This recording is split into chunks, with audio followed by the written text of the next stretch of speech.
I welcome you to my class, and today I will discuss transformation of sentences. And you know that transformation of sentences is an important topic, and you have 12 topics of English grammar, and this transformation is one of them. Transformation means you will be allowed to change the form of the sentence, but not the meaning of the sentence. It is called transformation. So transformation does not mean the conversion of sentence. Conversion of sentence, uh, conversion of sentence allows the students to change the meaning. That is, if you are asked to convert a sentence, then you will have the right to change the meaning of the sentence. But if you are asked to transform the sentence, then you will be allowed only to change the form of the sentence, not the meaning. You must keep the meaning intact and change only the form of the sentence. That is called transformation. In your examination, especially from affirmative, negative, assertive, and exclamatory, you may have one sentence for transformation in your board examination. Or you may not have a sentence from these particular sentences that I have already mentioned. And then from degree, that is positive degree, comparative degree, and superlative degree, you will have one sentence. Okay? So you will have one sentence from degrees, positive, comparative, and superlative. And from simple, complex, compound, simple, complex, and compound, you may have 2 or 3 sentences. At least 2. Remember this, at least 2, but you may have 3 also. And from voice change, you will have, or you must have, one sentence. So these 5 sentences. Okay? So you have to concentrate on different kinds of sentences on the basis of meanings, that is assertive sentence, exclamatory sentence especially, and then 2 divisions of assertive sentence, that is affirmative and negative. And then you have to learn different kinds of sentences on the basis of structure. And we know that on the basis of structure, sentences are divided into 4 kinds: simple sentence, complex sentence, compound sentence, and complex compound sentence. But you will have the questions from simple or complex or compound, not from complex compound. So you need not worry about this. And voice change, it's an important topic. While you were in high school, you had an isolated topic or individual topic entitled voice change. But now you have a voice that has been included in transformation. And if you want to achieve skill in transformation, what things are essential?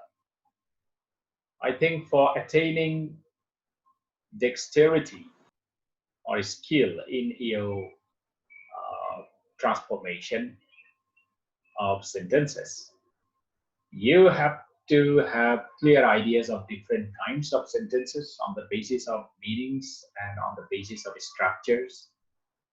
Then you should have very clear ideas of tenses, different kinds of tenses, and you should have also very clear ideas of degree, that is comparison of adjectives or adverbs.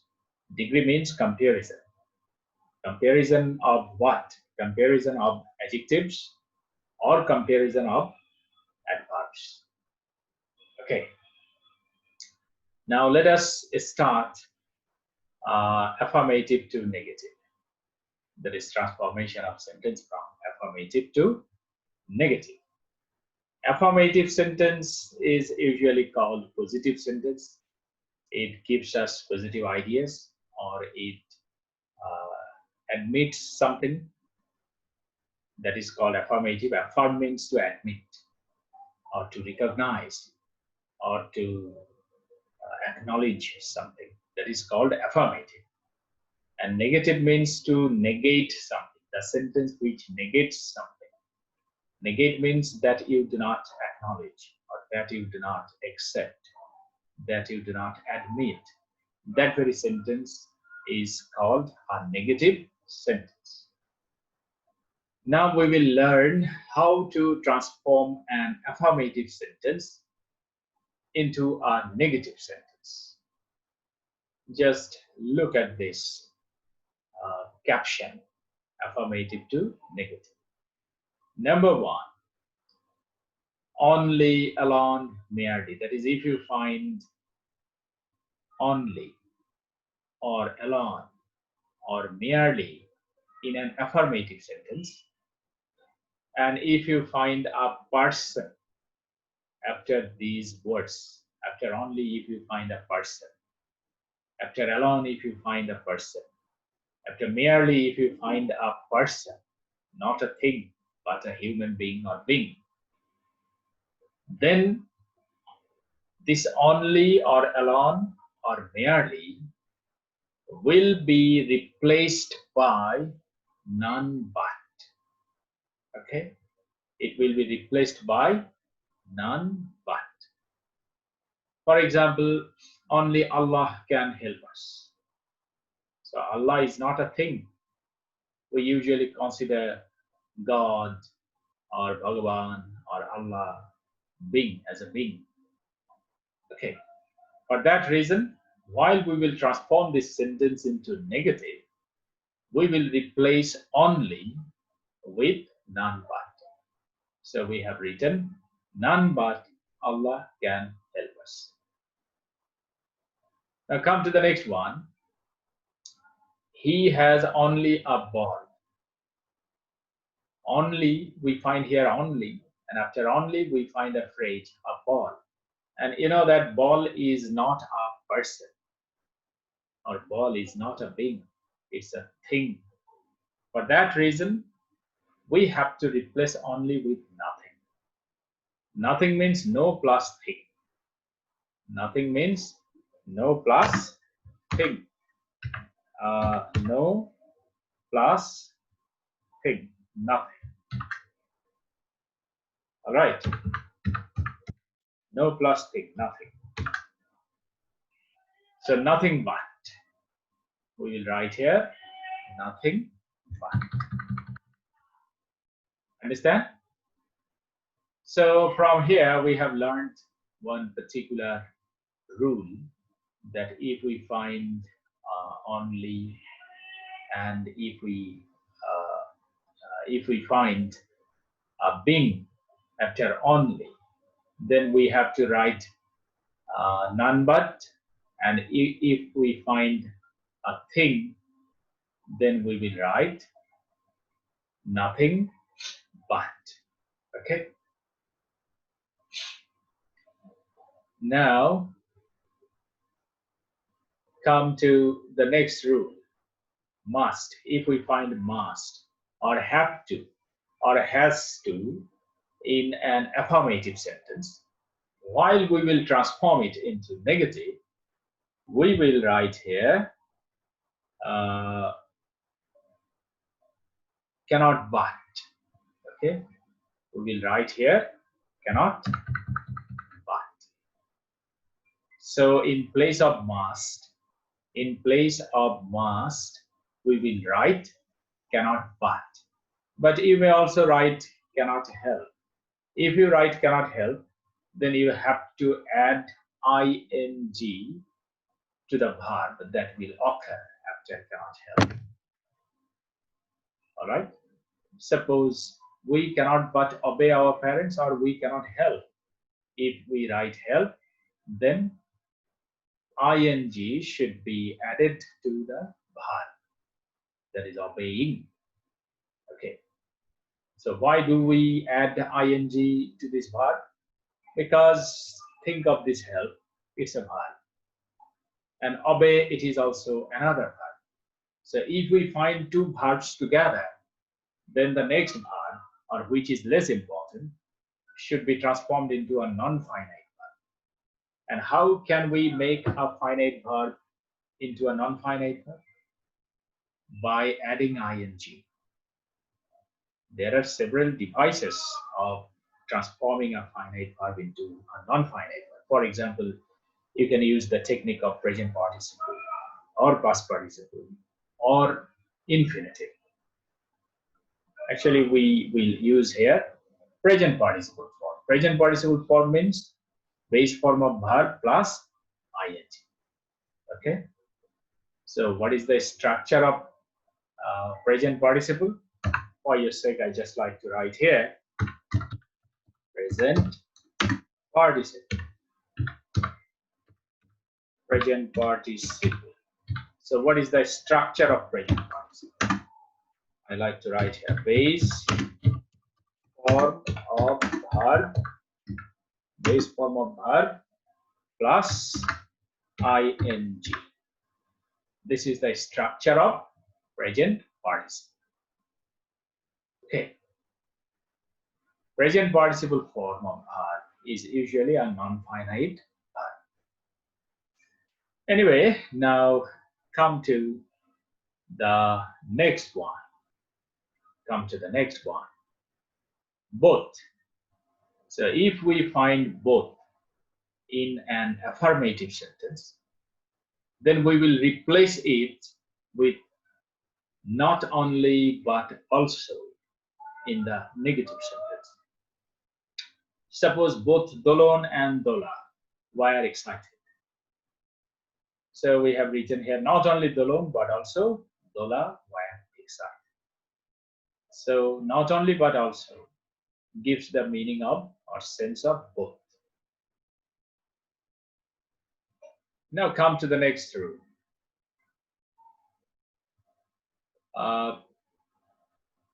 If we find and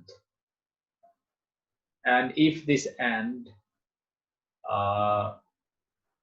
works as a conjunction and connects two adjectives regarding a single person, then we have to use not only but also in a negative sentence. For example, he was obedient and gentle. He was obedient and gentle. So who is obedient? He. And who is gentle? He. The same person. All right. The same person is both obedient and gentle. Then we may say he is not only obedient but also gentle.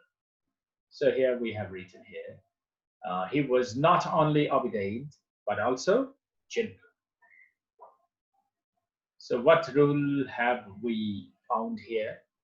We have found here that if two adjectives occur in a sentence, and if these two adjectives are the attributives of the same subject, or if these two adjectives show the qualities of the same person or same subject, then we will split up these two adjectives with a correlative. So what's that correlative? Not only but also.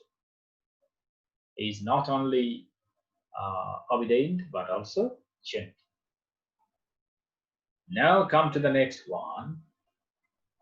If we find everyone, everybody, every person, or anyone, anybody in affirmative sentence, Then in negative sentence, we have to initiate the sentence, or we have to use there is no plus a taste word.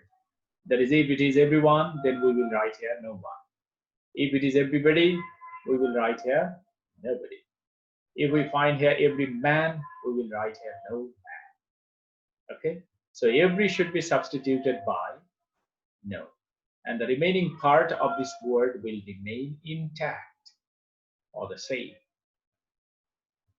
So we have to write in this way. Just look at this example. Just look at this example, and it's a very common example. And I believe you are well acquainted with this example or such type of example. Every mother loves her child. Every mother loves her child. So what should be the negative form of this sentence? There is no mother but loves her child. You have also another option open.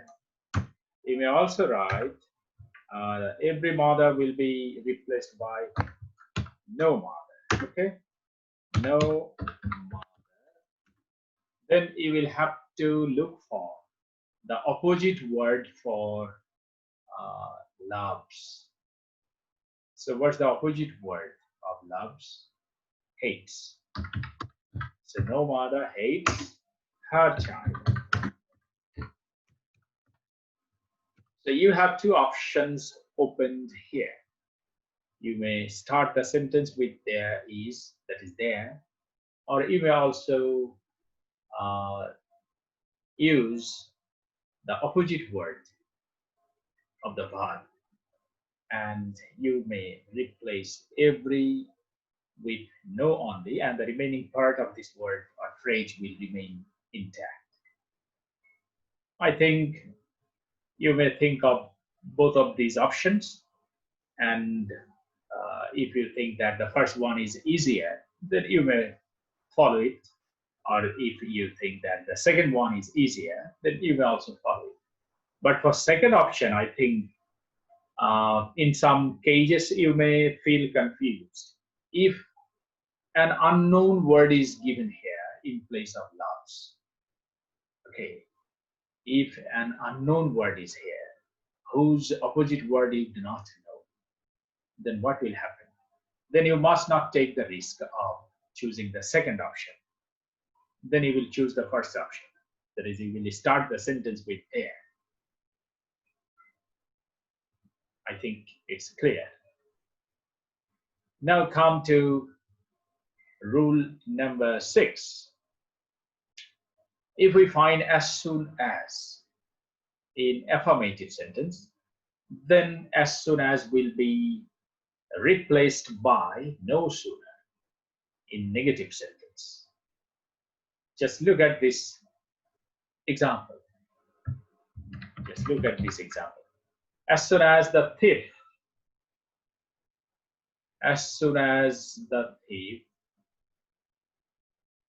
saw the police, he ran away. As soon as the thief saw the police, he ran away. So if you are asked to transform it into negative, then you have to start the sentence with no sooner. That is, no sooner had the thief seen the police than he ran away. Why have we used here than? It's a comparative sentence. Just think of sooner. You know, sooner is the comparative form of soon. Soon, sooner, soonest. You know it very well. Soon, sooner, soonest. Soon is the positive form. Sooner is the comparative form. And soonest is the superlative form. And this very adverb, soon, indicates time. It indicates time. Okay. And while you have used here comparative form of soon, that is sooner, then you mean to say that you are comparing this very clause with the later clause, or with the next clause. We find here two actions. One is the thief had seen the police.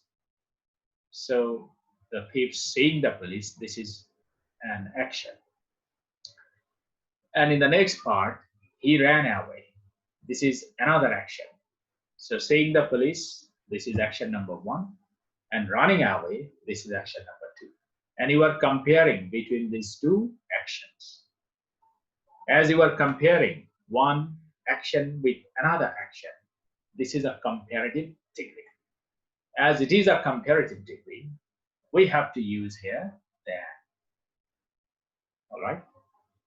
So no sooner had the thief seen the police, as we have used here had, so the verb, main verb should be in past participle form. Had the thief, no sooner had the thief seen the police, then he ran. After then, you have to use past indefinite tense. I think this rule is clear. Now come to the rule number 7, the superlative degree. We know degree. What is degree? Degree means comparison. Degree means comparison. Remember this. This is not BA degree or MA degree or PhD degree. This is comparison. So if you are asked to tell the definition of degree, then you will say that degree is a comparison. Now, comparison between whom? Comparison between two adjectives or comparison between two adverbs. For that reason, in the definition of degree, we say that degree is a comparison of adjectives or adverbs. Degree is a comparison of adjectives or adverbs. Now here, this very rule says that if we find superlative degree in affirmative sentence, and if we want to make it negative, then we have to transform this sentence into positive degree. So it here is very much contradictory. You have to make positive to give the sense of negative. It is really contradictory or confusing. But this rule says that if you are given a superlative degree and if you are asked to transform it into negative, then you have to transform this sentence into positive degree. If you can do it, you will get the negative meaning. For example, just look at this example.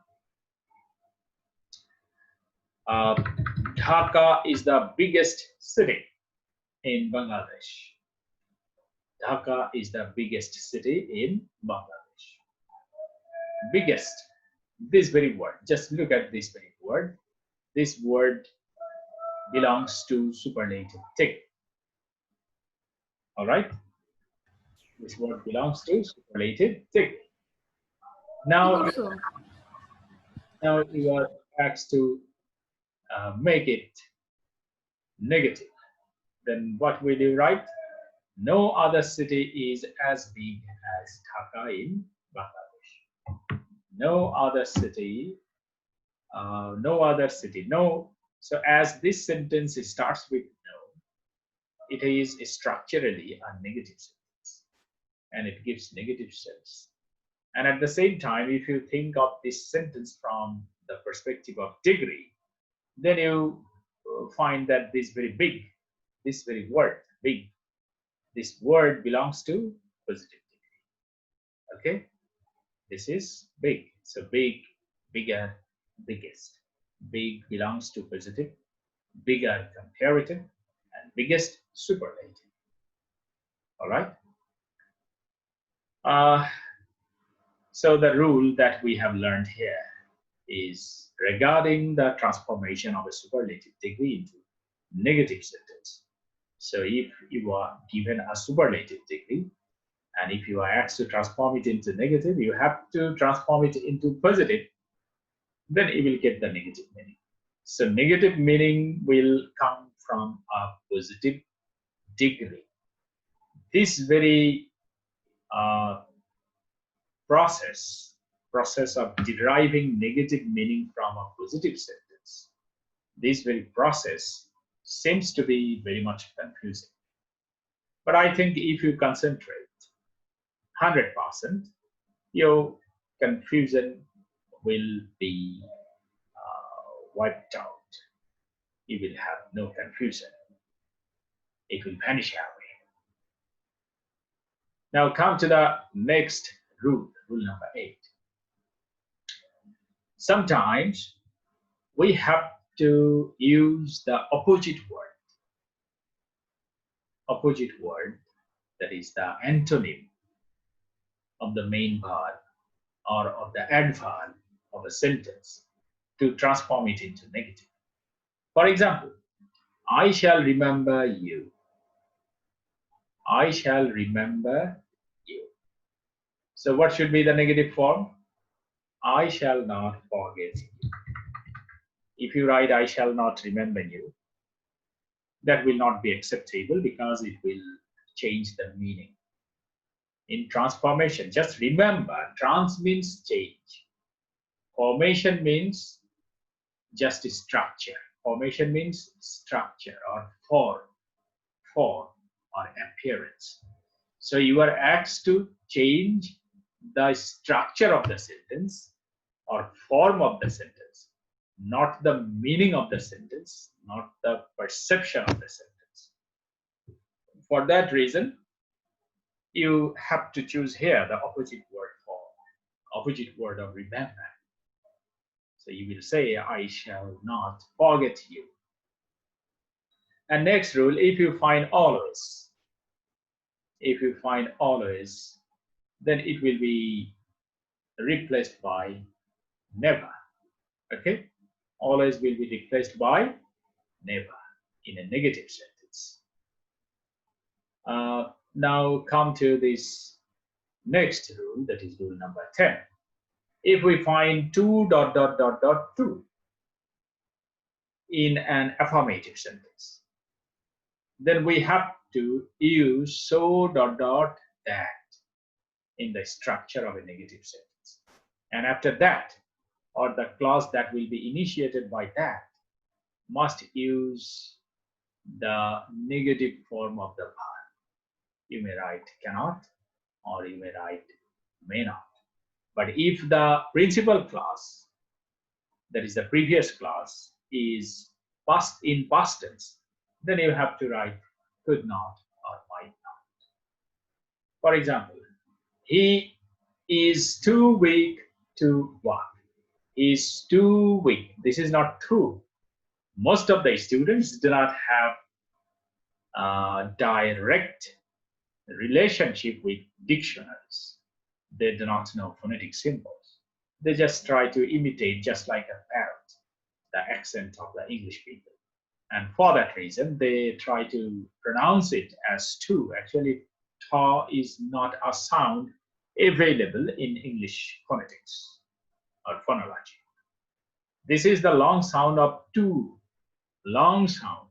So he's too weak to what?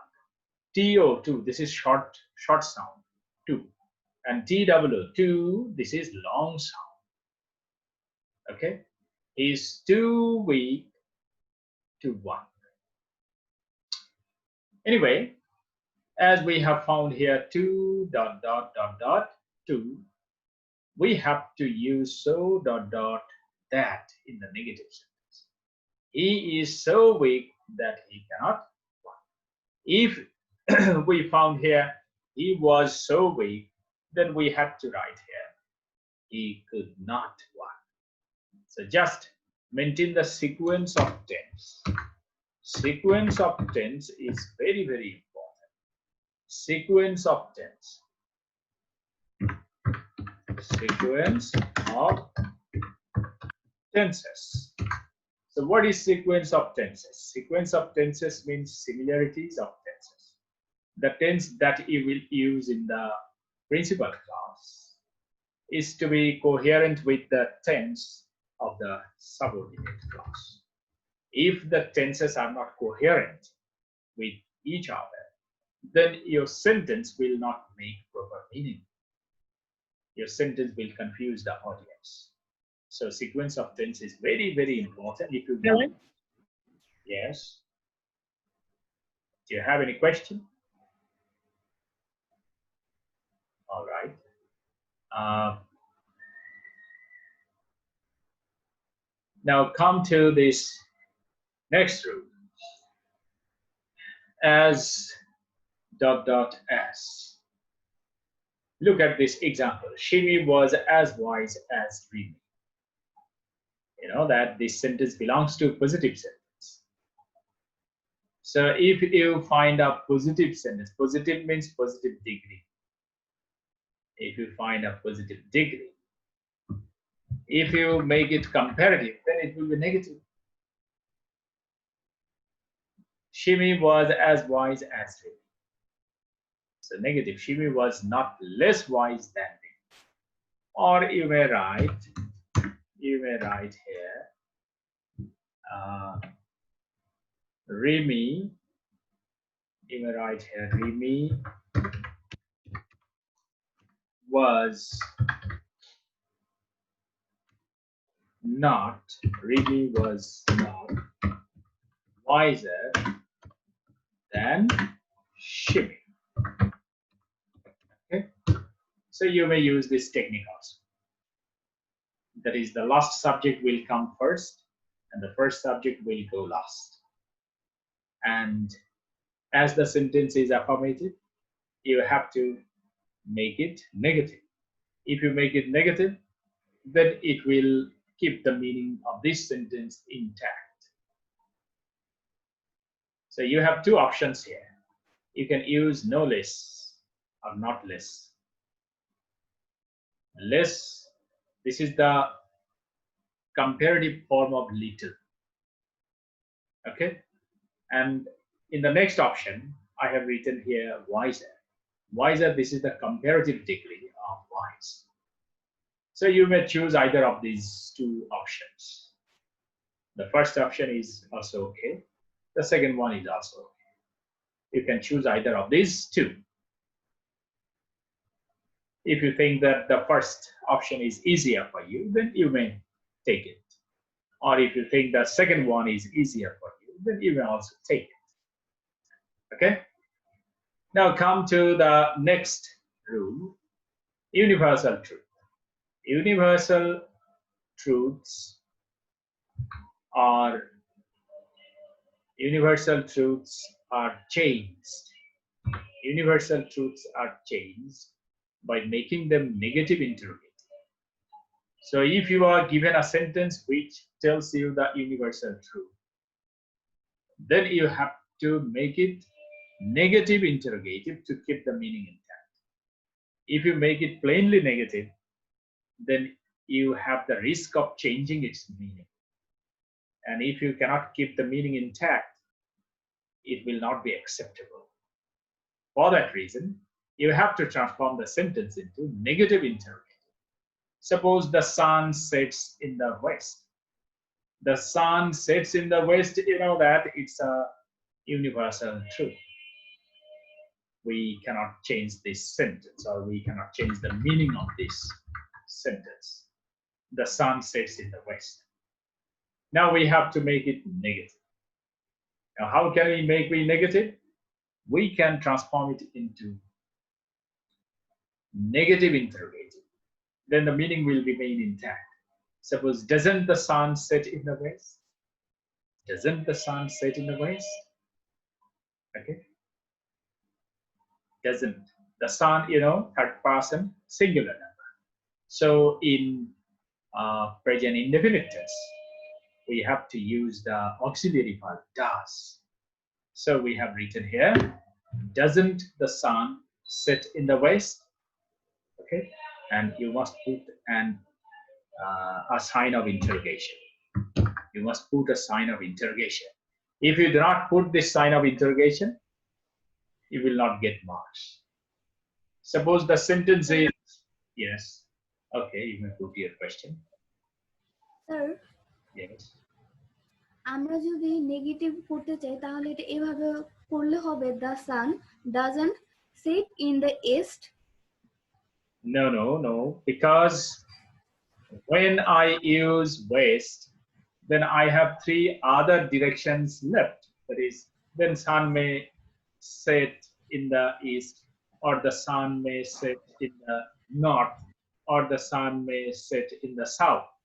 So east is not an opposite word of west because it's a universal truth.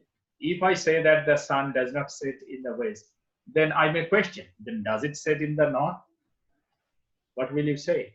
Do you have any answer? No.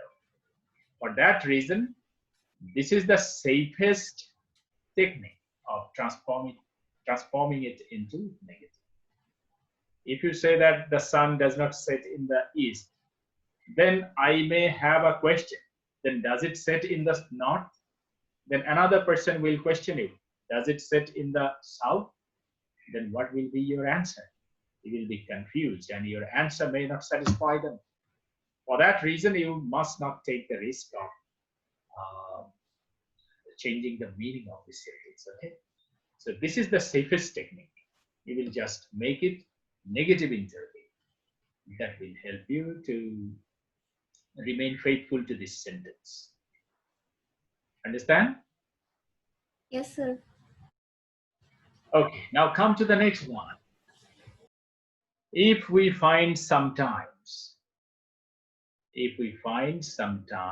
in an affirmative sentence, then that very sometimes will be transformed into not always in a negative sentence. Not always. Sometimes means now and then. Sometimes means now and then.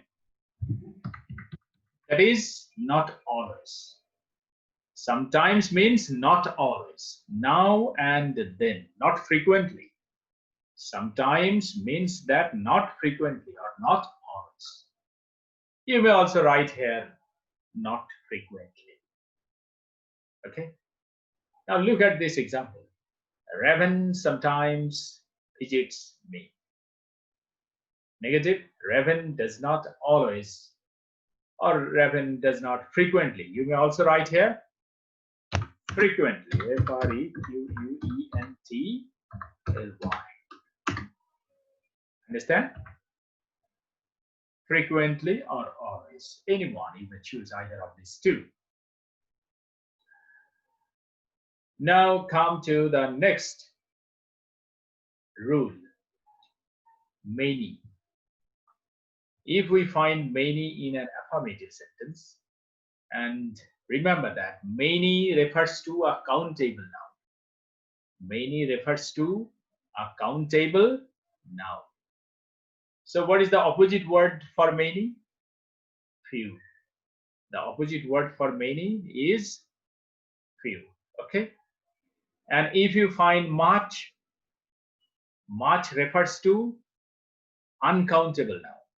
Much refers to uncountable noun. So the opposite word of much is little. Okay. So just keep all these things in your mind. Many refers to countable noun, and its opposite word is few. Few also refers to countable noun, and much refers to uncountable noun, and its opposite word is little. Little refers to uncountable noun. Little water, little quantity of water. Okay. Suppose I have many friends. Negative. I do not have a few friends. Understand? I do not have a few friends. Now come to